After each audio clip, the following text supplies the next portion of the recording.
Hey everyone, welcome to the Pageant Project podcast. We are here in Tennessee, where are we? Nashville. And we just crossed over our 300th interview, and I thought I'd introduce you to my fellow coaches in person, because I don't normally get to see these lovely people in person. I normally get to see them through a very, very small screen on StreamYard or something like that. So I think most of you will hopefully know who I am. I'm the founder of the Pageant Project. I'm going to go around the room and get my fellow coaches to introduce themselves a little bit about what they do, what they specialize in, and maybe even how we first met, if they can remember back that long, because it's been a while. So why don't we start with Gracie Pfaff. Hey everyone, I'm Gracie. I'm the co-founder of Influentialist Marketing. I'm a branding expert and a professional go-getter, as I call myself. When I was 12 years old, I founded a nonprofit called Harvest 107, and that's what kind of launched me into the pageant world. I ended up signing up for Miss Earth USA, which is how Adrian and I met 3 years ago. We found out the other day, which feels insane to even say that. And then my day job is working in social media marketing, which is how I really got into branding. Having done the whole marketing of my nonprofit and everything, I realized how important it is to be able to tell your story and tell it with impact. And that helps in pageantry and beyond. So I really have been able to replicate that for businesses, for people of influence, for pageantry, all throughout life. And then I'm also a part-time model. So it's a little bit about me. And Gracie says she's not doing any more pageants, but I don't believe her. So is he on a pageant stage? Yeah. Danielle. Hi, everybody. I'm Danielle. I'm a former Miss Earth USA. I run a hair and makeup business that specializes in pageant glam. I tell people all the time, pageants are like a cult. Once you're in them, you never get out of them. I got started at a young age and have said multiple times I was going to quit and would never come back to it. But here I still am. So I also do pageant coaching, and my approach with it has always been the mindset and believing that you already have the crown and realizing that you're okay without the physical crown, but of course being able to tap into the runway and the interview standpoints. But all in all, I'm really just a farm girl who loves the big glamorous life and love helping people along their journey with it. Perfect. Holly. Howdy, y'all, which feels appropriate since we are in Nashville, Tennessee. My name is Holly. I am the founder of Truth Map. It's a mental health company. I'm a behavioral scientist. I'm also the only woman in America that owns a fight league that features both male and female athletes, an executive producer in sports and entertainment. So I have a very good understanding of stage production, live and TV production, which is something that plays a huge role in how you present yourself on stage. And as a behavioral scientist, I also do mindset coaching and specifically around social anxiety and performance anxiety. So I met Adrian back when I was Miss Palm Beach USA and competing for Miss Florida USA. It was 2017. And I think you just came across a video or something that I did on Instagram. I think it was a Sports Illustrated It was Sports Illustrated, yeah, when I competed for Sports Illustrated swimsuit search. And then he was just like, hey, let's do an interview together. And then he was like, I'm working on a book. You want to help me out? And then I flew to Australia and we had a great week. Drove across the Golden Coast. It was great. And so now he's here visiting us for the first time, which is awesome. So I'm excited to be here with you lovely ladies and with Adrian and just talk about the pageant world and how best to fit into it. When did you put those glasses on? Oh, earlier. I was like, oh, they're just the pink of my shirt. So Period. Right. Accessorize. Okay, I was just realizing you suddenly got glasses on. You didn't have them on before. Adrian, once a pageant girl, always a pageant girl. We accessorize appropriately. They will go Don't on the make me face feel halfway left through. out, okay? I'm the only person in you here look who's great. not a pageant girl. Look, I'm lucky I got a pink jacket here. That was meant to be. You fit the dress code. It was, Absolutely. Doing great. It was meant It's to the be. brand color. We had to stick to it. I forgot to say how long I've known you, too. Scroll brain, no thoughts. But at the same time as Gracie, it was 2022. Yep. I got logged into the Miss Kentucky Earth Instagram, and it's like, yeah, that was kind of like my first real step back, diving deep into pageantry. I was like, who is this? But he does great interviews. This is amazing. Mm-hmm. And so that was then how I found you. They already felt the page had followed you. Oh, yeah. No. Okay. So meant to be. It's like the butterfly effect. Yes. It's one of those things that the people all have their own personal Instagram accounts. Then there's a title holder Instagram accounts. Then there's the system Instagram account. Then there's a national system Instagram. And it's everyone like, who do I has follow so on many. what page? All right, show of fingers, right? On the count of three. How many Instagram accounts do y'all, since we're here, do y'all have? Danielle's calculating here. It's math. As we're in America, math is hard, not math. Hey, listen now. Let's get into it, Danielle. I do hair and Math is makeup. hard. What do I Hang need on. math for? I need to think. Actually, how many I do tell I have? people hair and makeup is glorified geometry because it shapes the facial balancing Yes. of it. She's a So mathematician. I'm great at math, y'all. actually. Women No, in literally, STEM. symmetry is everything. Women in STEM. All right, I have 5. You got 5. Yeah, I have I've got. 5. I think I've got 3 or 4. Gracie's gonna. Gracie's going gonna to win this. Yeah, that's her. Wait, do her jobs count though? My job doesn't count because I have at least 5 for my job alone. Okay. So then, and I have at least 5, and I'm logged out of all. If back when I was a title holder, I was logged into 8 at any given time, but now I'm only logged in It's to about exhausting. 5. Yeah. That's excruciating. Oh, yeah. We were comparing algorithms the other day too. It's like, and each account has its own like For You page, and you're looking at it. And it's like, oh, the algorithm thinks I'm this over here. It thinks I'm that over there, which is super important when you're like working on personal branding as a pageant queen. It's like your account should start reflecting what you want to attract. You know. Oh, for sure. 100%. Yeah. And sometimes I recognized a while back that some of my different accounts, I was like, oh, I have a different personality on this account versus I was that about to say, account. it's like multiple I was like, personalities. maybe I should fix that. Or we niche the accounts. Yeah, exactly. I don't know. I mean, my account, all I get is funny cat videos, so and I share half of them with Danielle. I love it. I'm okay. The algorithm is serving me well. I'm not getting any views, but I'm getting all the cat videos. I think we should start. So obviously we're here to talk coaching, but I think I don't want to assume. So point of difference with what we do, I think we've gone around the room and all 4 of us, I think, are interested in mindset, probably more so than your average coach. And I don't say that lightly. I know a lot of people say, oh yeah, I do mindset. I'm a qualified life coach through Tony Robbins. When I have a coaching session with someone, very often it ends in tears, not because I yelled at them, but because they went through some emotional unpacking. And I think in this day and age, if we think about what's happening with various systems, I won't name any names, there's a lot to be discussed about mental health. I know from having spoken to a few people at Miss Volunteer America, which just happened a few days ago, and I had all these people coming up to me, which is very bizarre because I flew literally from the other side of the world. And there was this young girl who was like, are you one of the pageant podcast people? And then her mom was in, they took a photo and it was really good. But obviously people have followed me for a reason. And I think one of that is my authenticity and honesty. But I think the other side really is delving into the real like nitty gritty and the mental health. So I think let's just go back around the room and give me your thoughts about some of the mental health challenges that we have in pageantry at the moment.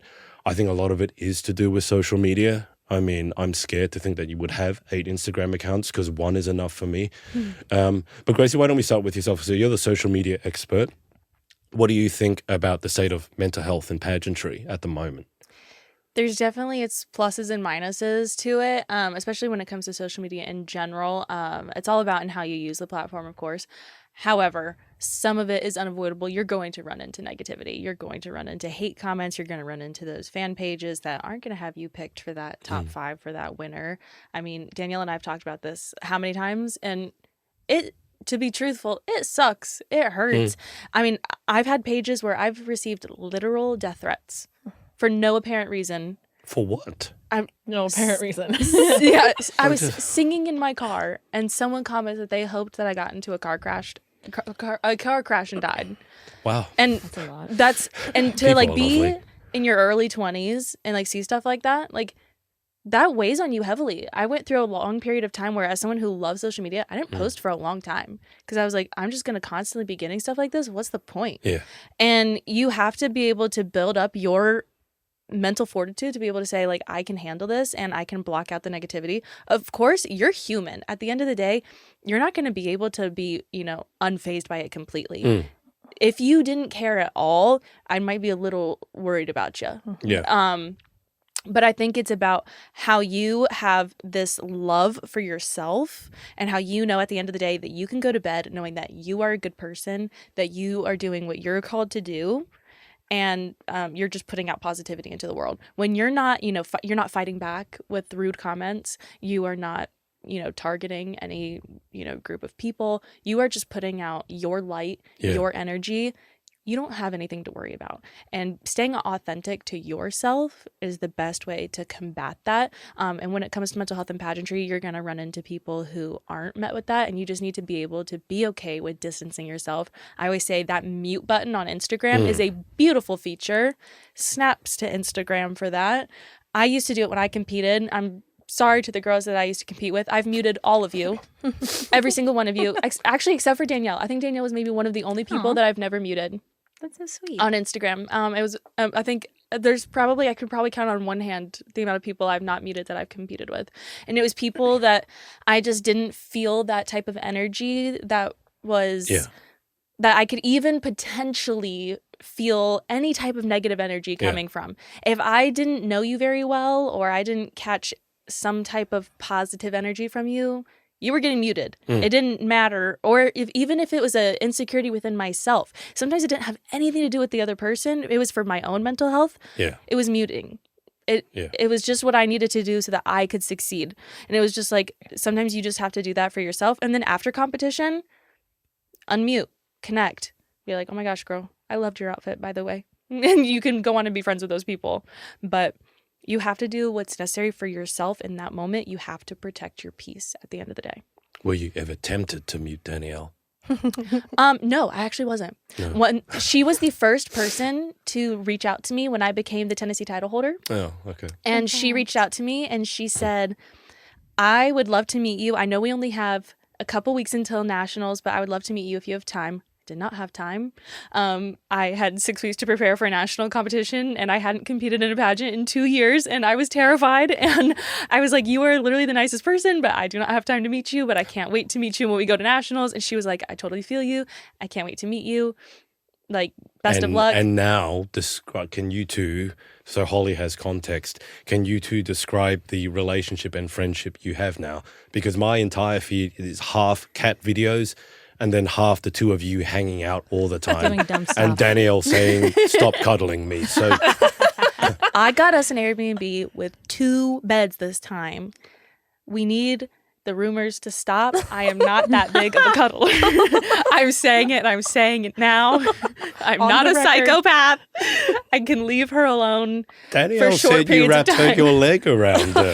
One And time. Oh, you hit a sore spot. One time. And MMA. It was That's so an funny. MMA That was move, actually by the way. first time we had ever stayed together, and I randomly woke up in the night. She sleeps like a pencil, does not move. And I was like, okay, I don't want to wake this poor baby up. I don't know her too well. like that. And within a couple minutes, this leg just comes flying through the air and somehow manages to hook under mine. I've never seen anything like it. She didn't move. She didn't wake up from it. Obviously, the leg Didn't moved. you try but the to rest of her, escape? I didn't want to wake her up. So when you I just fall away. I really hate waking people up. That is my worst thing. See, this is a lie. She secretly loves it. And she wanted to cuddle me back. I'm totally kidding. We need to cut Gracie's mic here so she can stop protesting. I wish there would have been a little camera in this cabin we were in, because I was like, that's really sweet. She feels so comfortable with me, but I don't want to wake her. Context though, I slept with a Doberman at the time, and that my dog used to always cuddle up in my legs, and so when I'm asleep, I sleep really hard, and so it's just that muscle memory, and so she's so much shorter than I am, so I mistook her leg for and I forgot where I was, and 5'5". I was just like, oh, day. it's my dog. My brain didn't register that I was in Gracie's Kentucky. lies aside, we should probably get back to mental health in pageantry. Danielle, so Danielle competed out of all of us. I didn't compete in a pageant. Danielle's the only one who's... No, I'm not going to. I was told by the TSA agent that, oh, yeah, you should compete. It's like, no, thank you very much.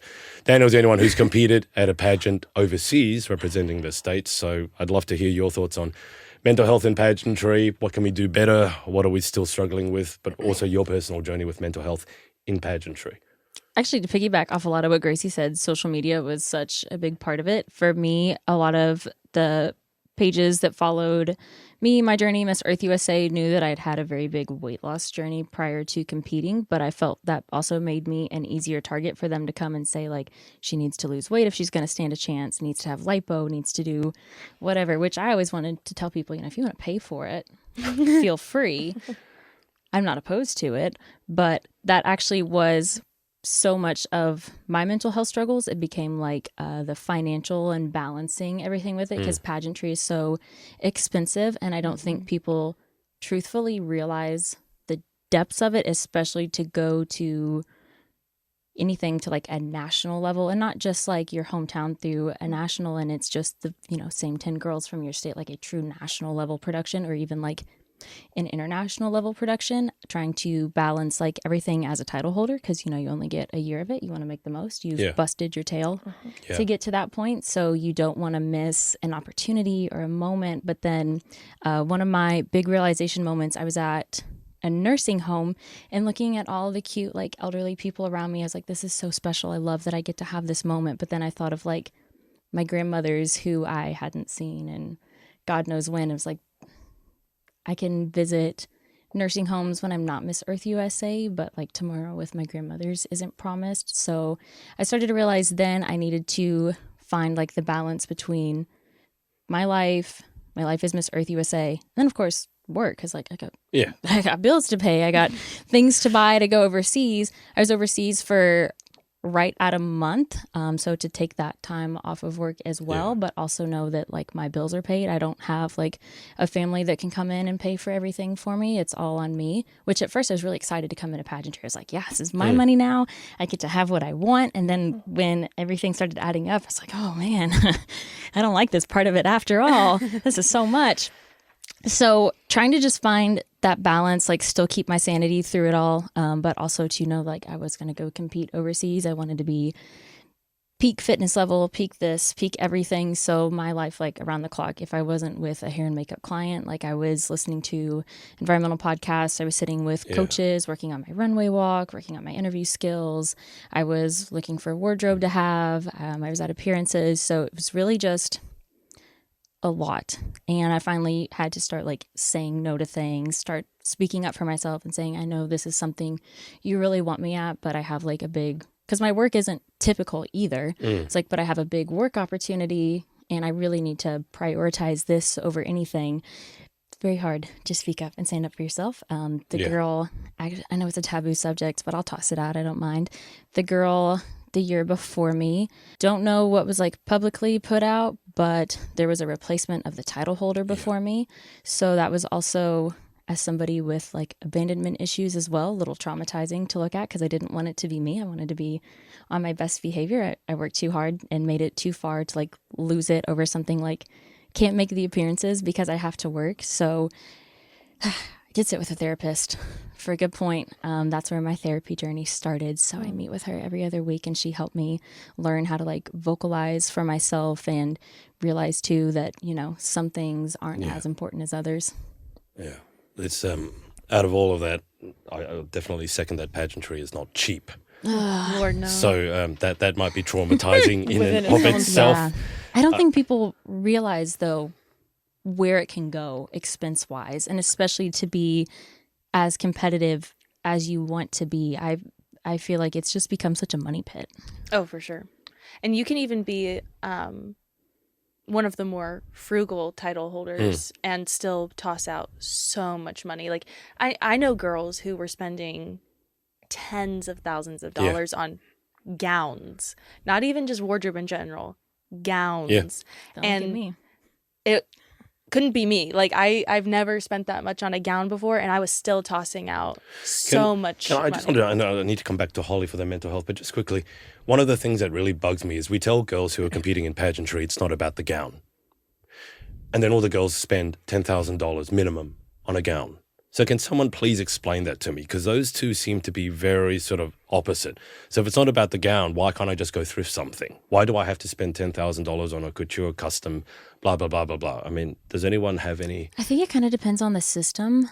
Right. Because, And the coach. when A I lot can, of coaches push you towards their partner dress boutique. And And then they get a systems do it kickback. too. Systems will be like, oh, well, we have this dress sponsor, and you notice that the same girl who works at the same dress sponsor wins. Now she's afraid that a judge is not going to favor her because she's not in the Okay. Roberto But I will say- Cavalli or whatever. A lot of it too, though, if you look at it from a judge's perspective or even from a coach's perspective and from a former contestant, a lot of it's styling. If you really think about it, as someone who has done very well in pageantry and who has not spent $10,000 on a gown, but I've had people come up to me and go, "Where did you get your gown? It looks couture." It's styling. Okay. It's about where you find it. It's about how you utilize your resources. There's a difference between going to Goodwill and finding a gown and like making the most out of it, and like, you know, like piecing something together. You know what I mean? Like, Yeah. Utilize your resources in a way that's smart, that's beautiful. For example, I had gone to dress stores and I tried on a bunch of beautiful couture gowns. I tried one on that I absolutely fell in love with, but there were still some tweaks I wanted to make to it. I looked at the price tag and I saw that base price was $7,500. Base price. Base price. And I still wanted things done to it because it wasn't quite where I wanted it. Right. So I said, I just can't do it. And I left and I went and I looked at small international designers. And I was like, well, you know, it is in my nature, having lived overseas before, I really like to support small businesses and especially like to support artists. Yeah. Let me see what I can find internationally. And I found actually through Instagram, like I found international designers, and it was like a family who had started a design boutique overseas. Okay. I found my gown for $800, which I understand is still a lot of money, but for a pageant gown is... It's less than 7,500 base. Especially when it looks like it's so much more. It was custom designed for me and my measurements. I think you mentioned that one to me, and when I saw that you had got it at the way you got it, I was like, wow. And it included my shipping from Thailand. Wow, okay.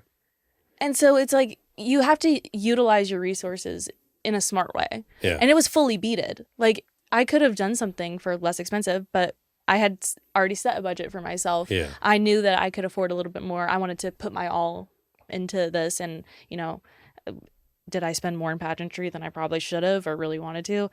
1,000%, a few 1,000%. But did I still do it anyway? Yes. But did I feel great in everything that I wore? Did I buy most of my wardrobe off of Poshmark at like a third of the price it would have been? Absolutely. And it's like you have to utilize your resources in a way that's smart. You don't have to, you know, follow the cookie cutter standard way. And I think that's what a lot of girls forget about is it's like, just because something's like tried and true and that you've seen it done a certain way for 10,000 years doesn't mean that that's how you have to do it. A lot of girls are breaking the mold, and honestly, sometimes you can still fit the mold and you can do it in a different way. Like no one knows if you bought that Sherry Hill off of Poshmark or out of that dress shop. Yeah. I think you do see that a lot of the girls start looking the same because they see a gown that won. And then everyone starts looking the same. And even me, as someone who doesn't know much about fashion, it's like, hang on, that looks like that, looks like that, looks like that. It might be slightly different color. I know Danielle has some feelings on this. And when it comes to designers who have maybe, let's say, less than original ideas, we won't get into that just yet. I'm going to go back to Holly in terms of the mental health, because Holly knows a lot about mental health in the field that she works in. Why do you think, Holly, that for so many pageant girls, mental health is such a big struggle, number one? And number two, what can they do about it? Well, I'm glad you first brought up the gown thing, because that actually was a component of my mental health experience in the pageant world. I think that any human being in any system, organization, whether it's professional sports or professional pageantry or corporate America or entrepreneurial journey, like there's going to be ups and downs, mental health issues. And when you're in a group of people, people are going to not always be good. Like they're not, and they're going to cause problems for you. And then you yourself, it starts off with your level of self-esteem and your level of grief going in. So Dr. Lukens, my co-founder at Truth Maps, 35-year clinical psychologist, has come up with this analogy called the chuck it bucket. And that's we call it something else, but it's called the chuck it bucket for the sake of the pageant project. So on each side of, everybody is born with this bucket. And on each side of the bucket, there's a funnel. One is self-esteem, damage and trauma, and the other is grief and loss, damage and trauma. And all emotional human pain and suffering of every person on this planet can be boiled down into one of those two categories or can fall under both, right? So walking into a pageant, or let's say in my area of expertise, one of my MMA fighters walking into a matchup and walking into the cage, we have to figure out what the level of liquid is in their bucket. So I use this analogy from a client I had a long time ago. When she was little, her father died in a car accident, and the police came to her front door and they told her mother, "We've lost your husband. We're so sorry. We want to ask you a couple questions." So the kids immediately feel grief and loss because they've just lost their father. Yeah. So we would consider that just coming out of the grief and loss funnel into the chuck it bucket. But then the police officer reveals to the mother that he was actually found with his mistress in the car. So now what would have just been categorized as a grief and a loss damage is now also self-esteem damage for the little girls and for the wife. Was I not a good enough wife for him to be loyal to me? And the little girls internalize that. They grow up, they come to work with me, and they say, was I not a good enough daughter for him to be faithful to mom? And that becomes self-esteem damage, shows up in how they date. And that comes down to they date the types of guys that aren't good for them, because if they lose them, then it's not that big of a loss. Right. Or they avoid dating and intimacy and committed relationships because then I don't have to get too close, and then to lose them would hurt. I have too much liquid in my chuck it bucket in terms of grief and loss and self-esteem damage. So when you walk into a pageant and you're walking into a pageant for the validation of it or for the outcome of the crown, that means you have lower self-esteem, meaning you have a high amount of that self-esteem damage in your bucket. Or let's say you're trying to prove it to a family member that passed away that didn't think very highly of you or damaged you self-esteem wise, and they're not even there anymore. Yeah. But the grief and the loss of a parent who was harsh on you could also be manifesting itself. So really what you have to do is check yourself before you wreck yourself. I say this to my athletes all the time. Hey, I'm matching you up with this guy. He's good. I'm concerned about you because I don't think you're here for the right reasons. Are you here for the right reasons? And I have to get them to tell me. Like, they have to sit and every time I match up a guy. So if you're a pageant girl walking into a pageant system, you have to figure out, okay, what is my level of self-esteem right now before I go into this? Because I'm going to be super tender when it comes to other people basically coming in and criticizing me, right? So to bring it back to the ball gown thing, I realized on my mental health journey that I've always been a misfit, right? I grew up in Haiti in the Dominican Republic, Gracie, Haiti. And so I never fit in there. I was the white girl there. And got bullied in high school growing up. And then I come back to America for my senior year, and I was like Lindsay Lohan and Mean Girls, and from Africa in the giant pink polo shirt. The homeschool jungle freaks. The homeschool girl freak, yeah, exactly. That's what I nicknamed Gracie. I got her a mug with that on it. see, it's a thing. So that basically, turned into, okay, I didn't fit in America, though that's what I was really hoping would happen, right? And then I get to college, and I'm at this Christian Bible school, and I'm a spiritual person. I grew up, my dad's a pastor and stuff, but I just don't subscribe to the same fundamentalist Christian perspective that a lot of the people in my college did. And I was a biochemistry major on top of that. So I was not with people that I'm fit in within science crew. Okay. Yes. So I get out, I graduate college. I'm like, what am I going to do? I want to pod. Pageantry seemed like a great experience. And I had a ball gown that I ended up sourcing from a local woman, a designer in Palm Beach. It's Vive Couture. It's a hand-painted canvas ball gown. I remember this Blue jellyfish all over it, and it glowed in the dark. I'm going to pass it around so you could see it. Stop. And it was That's a so beautiful. $15,000 gown. Oh my Pass gosh. it to him.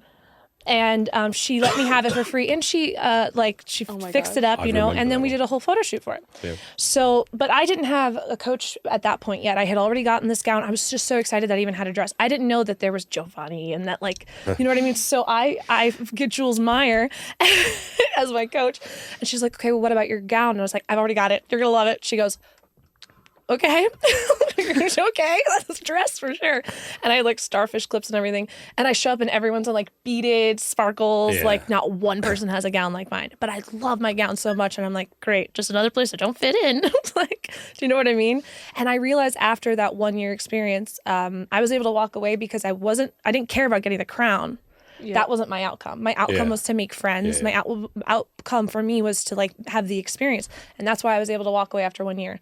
You have to have a good, high sense of self-esteem walking in. You're more impervious to mental illness issues. And number two, you have to be more glued to the experience versus the outcome. And if you can do those two things, you can come out of a pageant system, regardless of how tumultuous it is, unscathed, so Yeah. to speak. Yeah, I tell girls all the time, and not that I'm good at this, but you don't want to enter a pageant for the validation, and you certainly don't want to enter the pageant because you think you're going to win the crown. When I hear that girls are like planning to do something when they win the crown, it's like, oh, after I win, I'm doing this. I like know all the red flags in the world. But I love what you said about it because it gives a deeper explanation as to why some people struggle with that more. So I've been over here in America for a while now. By the way, if you hear me coughing, it's because I've been here a while and I don't know what I've got, some sort of plague or something. Apparently there's a lot of pollen in Nashville at this time. I've started moving my hands like this. That's great. But I wanted to, just in case you're watching, just to give context as to when this is being recorded, President Trump was just doing a press, not a press conference, doing something, and he said a word he probably shouldn't have, a very similar word to what we shouldn't say in pageantry, and it's been stuck in my head, and with my voice the way it is, I kind of feel like I sound a bit more like him, but I'll stop now. I need to stop doing this because this is the greatest pageant podcast, and I walked in here and said this is the greatest. I didn't help putting you in front of all the impersonations on YouTube the other day, did I? No, absolutely not. But validation is definitely something to stay away from. Yeah. And for those of you watching at home, the reason I brought these women together is because I don't feel like I know everything. I mean, you have to be crazy to absolutely think that. And, everyone needs something different. And so obviously I put a lot of coaching content out there, and my job now is to refer you on to one of these people or myself and get you the best help you can, but also not just for pageantry, but for life. Mm-hmm. Because I think if you win a crown and then you're hollow inside, I think that need for validation sometimes gets worse, not better, because now you compound it with imposter syndrome as well. But in terms of, I just want to go for a sec to pageant pet peeves before we close it out, because I think it was Gracie, you said something about, pageant pages and hot pics and things like that. That for me, talking about validation, is one of my biggest pet peeves is pageant hot pics, because the girls that get picked, that's one thing, but the girls who don't get picked, I don't think it's great for their mental health. And I don't think these pages really pick it based on a knowledge of you. I think they pick it based on, your photos and your social media and whatnot.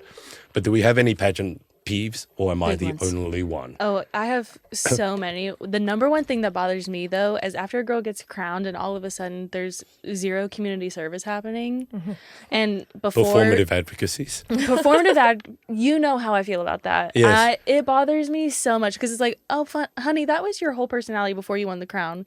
And now that you have it, and you're just at a photo shoot every day, what are we doing here? What are we doing? No, let's pick up a shovel and do something. Like let's help a community out. Can you tell her at home that she's getting quite mad? She's getting quite worked up here. But yeah, no, this is mad for Gracie. This is that's the number one thing that bothers me, is seeing women who have taken home the crown who do nothing with it. Yeah. You were crowned for a reason, regardless of what happened at that pageant.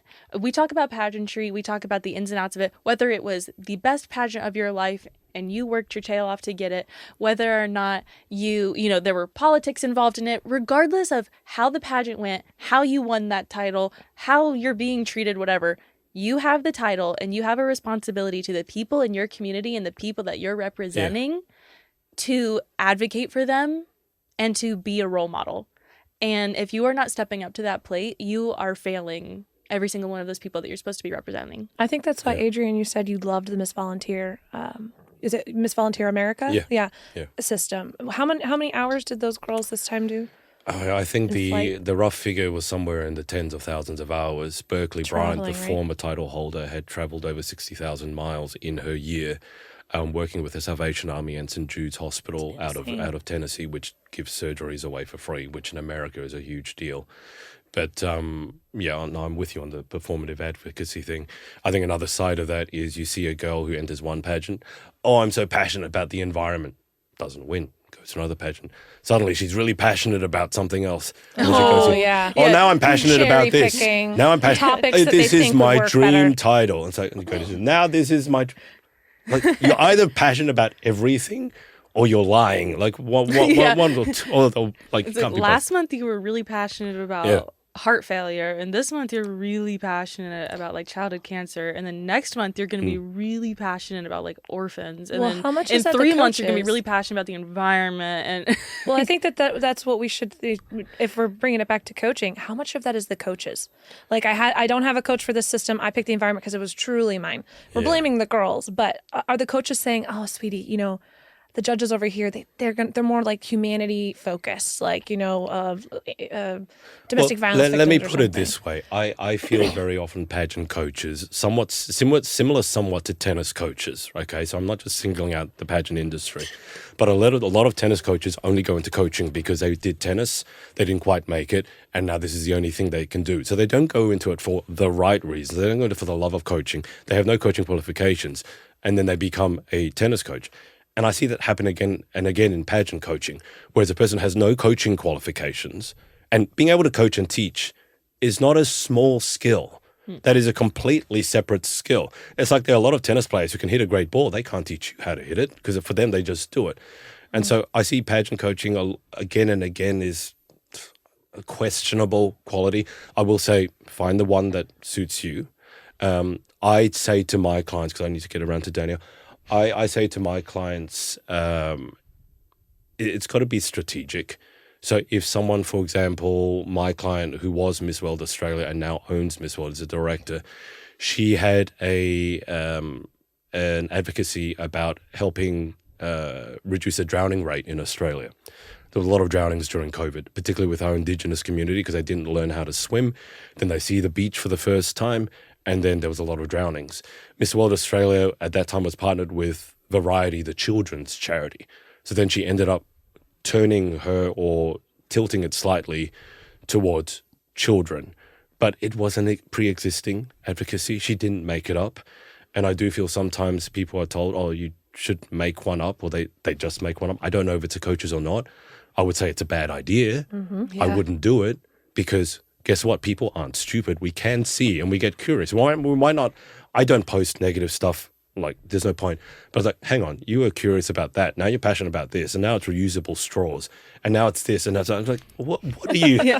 After our first interview ever, it was so funny though, because it was our first time like ever speaking. You reached out to me, and Nationals was so quick that you and I like we chatted on Instagram, and our interview was like a week later. Yeah. We stayed on afterwards, and you were like, it's really impressive that you actually have like a real organization. And you're like, I see so many pageant girls, and it's like they have an organization and it's a hashtag. It is not incorporated in the United States. I feel like I've traumatized Gracie with how much I told her I was impressed. But it's a genuine non-profit. It's a 501c3. That existed before by the way, how old were you when you started your non-profit? I was 12. And she's 13 now, so she's been doing it. 12. Mm-hmm. You see, this is what's genuinely impressive. Not someone saying, I started a movement and it's a hashtag mental health. Yeah. I'm a mental health advocate. No one is a mental illness. Like, no one wants to be mentally worse off. So I think a lot of the time when... We're all mental health advocates.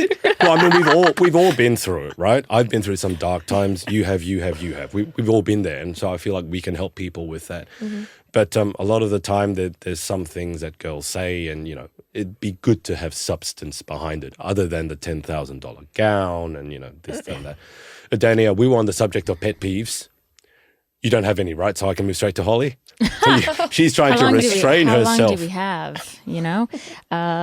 Actually, kind of just on a random tidbit, piggybacking on the advocacies with it, couldn't agree more.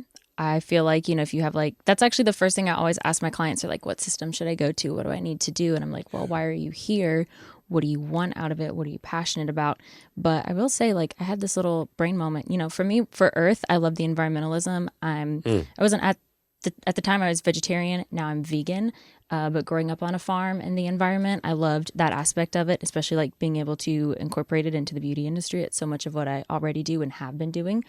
But oh my gosh, the name always messes with me. The Miss for America, the Mrs. America pageant. They have like a Miss division. Right. Listening to the girls talk about their platform is Victoria's Voice with addiction. It's like, you know, if I ever did a pageant again, I was like, I would love the chance to talk about like growing up in a household with that and getting to like shed Right. light in my experience on it. So I'm going to give them some grace. Can be multi-passionate on it. There's nothing wrong with it, but don't totally ditch it and be like, I'm all for the environment. Oh, I didn't win. Well, here's my Fashion Nova haul. Yeah. Yeah. Yeah, like be authentic with it. Yeah, But there's a difference between like multidimensional and like having 800 different passions. Well, I and think to be platforms. also, Yeah. I love what you said, and also just to be clear, I think everyone here is more or less ADHD brain in some I way. took my meds today. So raise your hand if you. We should start a podcast just on that. But no, you're absolutely right. There's no problem in being multi-passionate, but we don't want to be lying about it as That well. part. So There's like a fine yeah. line there to be able to cross. But I think, honestly, if I had to pick one, that's the hard part. My biggest pet peeve is so many of the pageants as a whole, because they promise you opportunities, they promise you this, and they make it sound like you're going to come in and have like this life-changing opportunity and they're going to help you like with wherever you're wanting to go next in life. And actually, when you win a title, I think what a lot of people don't realize is that you're the marketing face for it, which to a certain degree, that's beautiful, that's great, that is kind of your job. But it's when it becomes the sole focus and it's like you're just making these appearances to put their name out there that have no value for you. They're taking up your time. They're emptying your bank account because you have to buy the outfits. You have to get yourself there, whatever it may be. And it's that these pageants have become so, I'm going to say self-centered. Yeah. They're not really providing the value for the title holders and the girls who like really thought this was an opportunity that was going to get them XYZ, whatever they wanted out of it. So they did buy that $10,000 gown to be on their best foot. And the pageant has like ultimately no respect for it. Yeah. I know one pageant used to give away like this huge, you could either win a car or you could take a cash scholarship for it. And they took that away. And I'm like, what are you doing with like all the money these girls are paying you for? Like, what are they getting out of this? And to talk to so many title holders, because, you know, I did go overseas, so I met girls from all over the world who have different experiences than we did. So many were very disappointed in their year, and they were like, you know, I'm just here because I have to be. I don't care what happens after this. But also just even within like the girls I work with, they come in and out of a pageant. They're like, this was my expectation, and I've come out wondering why I did it. Yeah. I'm wondering why I spent that much money. That's where my heart really hurts with it, and that's where I really can't stand. I think pageantry does great at providing like so many life skills. I'm a totally different person thanks to pageantry. I've completely come out of my shell. I just know that so many girls are there for so much more, and these pageants are misleading them, and that's what I absolutely can't stand. Poor thing. I feel Bless so bad. We it. should have gotten you some Ricola. Oh yeah. I got that cough. I mean, I'm in America. I need to try some I gave medicine, him some right? Delsym. You should have. It should be still working. It's like 12 hours. It's an itch in my throat. I'm not contagious, by the way. Do you have a water? I do. It's not helping because then I'll probably need to run out and pee. Sorry to bring the tone down. But Holly, do you have any pet peeves with pageantry? Okay, well, hearing other people's stories, I obviously wasn't in the pageant world very long to get like annoyed or frustrated with it. So what I would say would be the intention, the integrity, Yeah. those two things, and the lack of regulation. Why aren't we as, I would say, leaders and voices in the space, and others that I know exist in the space and have been for decades, why aren't we advocating for more regulation? I did. You did? I did. Good for you. But the thought process goes like this. I can start a regulatory board, and it's very, very easy for us to brainstorm in 5 minutes some of the regulations, like give the girls what they paid for. The problem is the directors would have to sign up to be regulated. No, you can just go to the state and ask to champion legislation. That's what we've had to do in He's not in the MMA. States. What? He's not in the States. Well, so you did you were trying to do a regulatory board in Austin. He can still champion legislation in the States. He can. You don't have to. You got a live great here. team to back you here. Yeah. Look, we could try it. My thought process went, if you're the sort of person who would shortchange your contestants in the first place, you ain't going to want to sign up for regulation, are you? No, you don't. No, you don't understand. The idea is I don't get to say yes or no to the regulatory body. No, I know. But that's if if it it ever works happened. differently, that'd be great. I don't like banging my head against a brick wall. Yeah, of course. It took us 15 years to get MMA legislation in every single state. Well, I mean, look, to your point, if we can get MMA fighters protected, We Right. should be able to get beauty queens protected. Yeah. They're so pretty. Yeah. No, I love that you mentioned that, though. I work in a photography studio doing hair and makeup. And so our photographer and his dad actually are like in business together. They're great. Like, I call them my techie nerds. They're so good with the stuff. But they built a website for pageant scoring, and it was to keep it authentic so that scores can't be tampered with. So many pageants, though, won't use their system. Of course. Well, you have to be. No How one wants fishy. regulation. Does anybody in this room want someone walking behind you all day long telling you what to do? No, that's not human nature. That's why I work for I- myself. So you have to go through the government. Exactly. Yeah. I mean, look, again, when I was a tennis coach, very often the parents would be walking behind us, and there were always coaches who'd be like, oh, the parent of so-and-so is behind me, and then they'd suddenly start trying harder. And for me, it was like, if you have to do that, you're doing something wrong in the first place. And so for me, it never made a difference who was looking over my shoulder. I get that it's annoying. But at the same time, I just feel like, and this is probably naive of me to say, but I just feel like people should do the right thing. And I don't know why it's that hard just to do. We're not talking about rocket science, some complicated mathematical formula that needs to happen. It's just right by people. Or isn't it that simple? Like, you promised the girls X, Y, Z. If you can't deliver it, why did you promise it? No one asked, no one forced you at gunpoint to say you need to do this.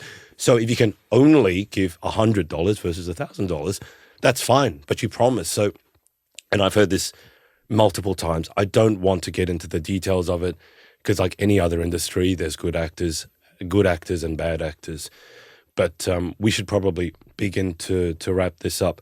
So let's go through social details. Again, if you guys are interested in coaching, I'll be putting out a lot of coaching content with these lovely ladies in the future that you can look forward to. But I'll also get you to give them their specific details and any booking links if they have them as well. So you can hopefully not slide into the DMs, but slide into the calendar and get your coaching, get your money's worth. So Gracie, why don't we start with you? The best place to reach you? Reach me at Influentialist Marketing.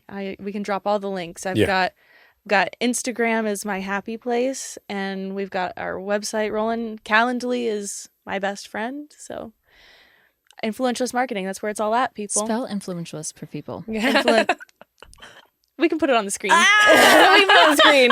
Because if I spell it out, people, I'm just trying to think about people. It's like influential and then ist. The little ist on it. You can't I spell laughed way that. too hard at that. The little ist. I feel like here I don't have any of the sass or the attitude that's needed to be in this industry. Danielle, yourself? For coaching, it's Crowned Mentality. I'm with Gracie. Instagram is my happy place. Honestly, it's the best way to reach me. I pray to God you don't email me, but if you do, I'll eventually get back to you. But on Instagram, you have a link to our cuties. You can go ahead and just book straight there. Don't message my personal page. It will take too long for me to get back to you. If you want coaching, just come straight there. Thanks. Holly? Okay, so you can find me at Heal with Holly J. And basically what I do with clients is kind of help you empty that bucket so you go in with like a more space for the BS that you would potentially encounter. And but my other account is MMA with Holly J. That's my sports production page, and that's where a lot of my fun content is. So you can kind of get to see who I am. And the Heal with Holly J account is where you'll find more content on self-esteem, working on it. And DM both of those, and I have an auto chat bot that'll send you a calendar and you can book with me. Perfect.